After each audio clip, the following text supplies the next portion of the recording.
यह है आरजे कार्तिक की 1 मिनट स्टोरी। ये कहानी एक ऐसे लड़के की जो ओवर थिंकिंग से, पुरानी बातों से दिन भर परेशान रहता था। उसके दिमाग में सिर्फ और सिर्फ पास्ट चलता था।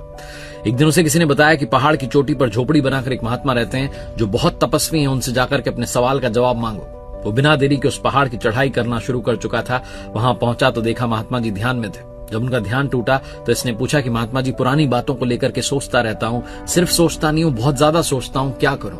महात्मा जी ने कहा, बेटा बहुत आसान है। तुम्हें तुम्हारे सवाल का उत्तर दूं उससे पहले बता दूं कि यहाँ पहाड़ से नीचे उतरकर एक गांव है जहां हमारे एक शिष्य ने हमें आज भोजन पर निमंत्रण दिया है। पहले चलते हैं, भोजन करते हैं, फिर इस बारे में बात करेंगे। इसने कहा, ठीक है, जैसा आप बोलें गुरुजी। गुरुजी ने कहा, ठीक है, चलो यात्रा शुरू करते हैं। उस पहाड़ से उतरने लगे तो महात्मा जी ने कहा, बेटा ये जो बड़ा सा पत्थर है इसे अपने कंधे पर ले लो। क्योंकि गुरुजी का आदेश था, ऐसे लगा कि शायद कुछ रहस्य छुपा हुआ। इसने वो पत्थर उठा लिया कंधे पर। गुरुजी वृद्ध थे लेकिन फिर भी स्पीड में उतरते चले गए और कुछ ही मिनट्स में वो नीचे पहुंच चुके थे। उस गांव के पास एक पेड़ के नीचे जाकर के बैठ गए और ये जो लड़का था जिसने बड़ा सा भारी सा पत्थर अपने कंधे पर उठा लिया था, इससे थोड़ी देर बाद ही चलना मुश्किल हो गया। ये समझ नहीं पा रहा था कि क्या करूं। उस पत्थर को नीचे रखना चाहता था लेकिन गिव अप नहीं करना चाहता था। इसको लगा कि पता नहीं क्या गुरुजी ने इसके पीछे की कहानी बताई है, कोई तो रहस्य होगा।